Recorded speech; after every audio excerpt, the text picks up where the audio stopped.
আসলে এটা যদিও বা শুনতে হাস্যকর যে আমি আমার ওয়াইফ আমাকে একটা গরু বিক্রি করে টাকা দিছে, কিন্তু আসলে প্রতিটা পুরুষের পিছনে একটা নারীর অবদান থাকে কিংবা একটা মানুষের অবদান থাকে। আমার ওয়াইফ যদি সেই সময় আমাকে সাহস না দিত এবং তার জমানো টাকাটা মানে গরু বিক্রি করা টাকাটা যদি আমাকে না দিত, মনে হয় না যে আমি এই জায়গায় আসতে পারতাম। আমাকে ওই চাকরিই করা লাগতো। আজকে আমার অনেকগুলো চেয়ার আছে বসার, কত বড় ডিসপ্লে দেখতেছেন। তখনকার সময় দেখা যাচ্ছে যে আমি এই যে এরকম একটা শেল বানাইছি 5,000 টাকা দিয়ে, আমি 3 বারে টাকা দিছি। সিঙ্গেল একটা বুক শেল বানাইছিলাম, আমি তাকে 8,000 টাকা দিছি 3-4 বারে। আলহামদুলিল্লাহ আমি যখন শুরু করেছি মনে নিজেকে এত খারাপ লাগতো যে আমার দ্বারা কোনো কিছুই মনে হয় সম্ভব হবে না। কিন্তু এখন দেখেন আপনি, আমি যে ক্লায়েন্টকে বসানোর জায়গা ছিল, এখন আমার আলহামদুলিল্লাহ একটা শেল, কয়েকটা ফেব্রিক ছিল, এখন আলহামদুলিল্লাহ আমার কত ফেব্রিক আছে, প্লাস বসার একটা জায়গা আছে, 4-5 জন বসায় রেখে আমি কথা বলার একটা স্পেস তৈরি করে ফেলছি। চাকরি করা অবস্থায় আমার আসলে টেলারিং কাজটা যখন দীর্ঘদিন প্রায় 8-10-12 বছর করলাম, তখন মনে হচ্ছিল যে চাকরিটা আমার কাছে কেন জানি ভালো লাগতেছিল না, মানে এই টেলারিং কাজটা আমাকে বিরক্ত লাগতেছিল। যাই হোক, ঈদ চলে আসে, রমজান ঈদ, ওনাকে বললাম, উনি বলতেছে ভাইয়া আমাদের এখানে তো এই পলিসি নাই, আমার এখানে হচ্ছে আপনার চাঁদ রাত ছাড়া ছুটি হবে না। পরে আমি বললাম যে তাহলে তো আমার পক্ষে চাঁদ রাত পর্যন্ত থাকা সম্ভব না, তাহলে আপনি স্যারকে বলে দিয়েন যে আমি চাকরি করব না। পরে বলতেছে ওকে, আপনি যেটা ভালো মনে করেন। বলতেছে আপনার টাকা পয়সা তো আমরা এখন দিতে পারবো না।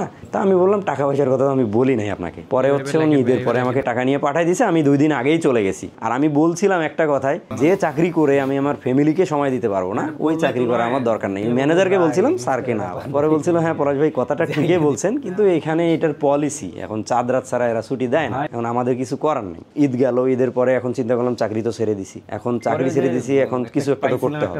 ঢাকা চলে আসলাম।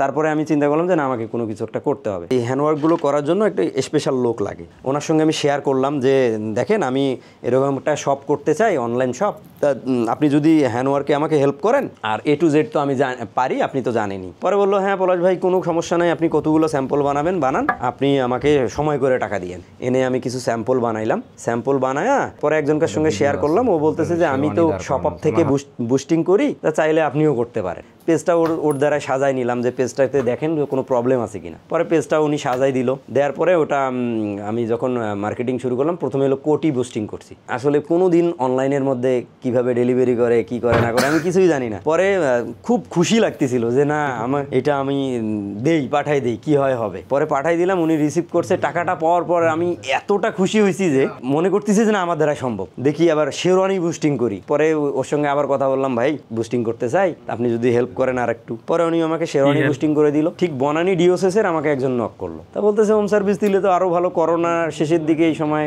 পরে বলতেছে আপনার কি কি স্যাম্পল আছে নিয়ে আসেন। অল্প কয়েকটা ফেব্রিক কিনছিলাম এভারেজে, ওই ফেব্রিকগুলো নিয়ে আমি আবার ওনার কাছে গেলাম। পরে আগে যে কোম্পানিগুলো তো কাজ করছিলাম, মোবাইলে কিছু পিকচার ছিল, ওনাকে দেখালাম। ঠিক ওইখানে ওনার ওটা ট্রায়াল দিয়ে ডেলিভারি দিলাম। দেওয়ার পরে উনি এত খুশি, মানে আমাকে আরো আমার মনে হচ্ছে যে না আমি পারবো, আমার দ্বারাই সম্ভব। ঠিক ওনারটা ডেলিভারি দিয়ে আমি যখন বনানী ডিওস থেকে বের হয়ে আসতেছি, আমাকে আরেকজন ক্লায়েন্ট ফোন দেয়, তা আপনারা কি শেরওয়ানি কাস্টমাইজ করেন? হ্যাঁ আমরা শেরওয়ানি কাস্টমাইজ করি। তা কয় আমাদের পার্সোনাল ডিজাইন চুজ করাই আছে, আমি আপনাকে খালি দেখাবো, খালি আপনি এই ক্যাটাগরির ফেব্রিক নিয়ে আসেন। নিয়ে গিয়ে ওনাকে দেখাইলাম, উনি চুজ করলো। শেরওয়ানিটা যখন আমি ডেলিভারি করলাম, ওখান থেকে কিছু টাকা পেলাম, পকেটে টাকা আছে। তারপরে চিন্তা করলাম যে আমাকে একটা ফিজিক্যালি একটা স্টোরে আসতে হবে, কারণ অনেকে স্টোরে আসতে চায়। 7-8-10 হাজার টাকা একটা স্টোর ভাড়া নিব, ওই মুহূর্তে আমার পক্ষে সম্ভব না। পরে খুঁজতে খুঁজতে পিছনে, ঠিক মেন রাস্তা থেকে পিছনে একটা গলি ডুবছে, ওইটার মধ্যে পাইছি। যার টাকা আছে দামটা কোনো ম্যাটার না, মেইন হচ্ছে কোয়ালিটি এবং ডিজাইন। আপনি যদি কোয়ালিটি মেনটেন রাখতে পারেন, তাহলে আপনার হচ্ছে আপনাকে খুঁজে নেবে। আর আপনি যদি দাম চাচ্ছেন, কোয়ালিটি আপনার মেনটেন নাই, তাহলে হচ্ছে আপনার যতই ভালো প্রোডাক্ট হোক না কেন, এগুলো ঠিক রেখে হচ্ছে আপনাকে মূলত কাজ করতে হবে। আমার স্টাইলম্যানের মূল থিমেই হচ্ছে রিজনেবল প্রাইসের মধ্যে গ্রুমকে এমনভাবে প্রেজেন্ট করব, বরকে যেন সবার থেকে আলাদা লাগে। তা আমি চেষ্টা করি যে প্রতিটা ক্লায়েন্টকে ঠিক সেই রাজকীয়ভাবে যাতে একদিনের রাজা হিসেবে তৈরি করা যায়। ভিডিও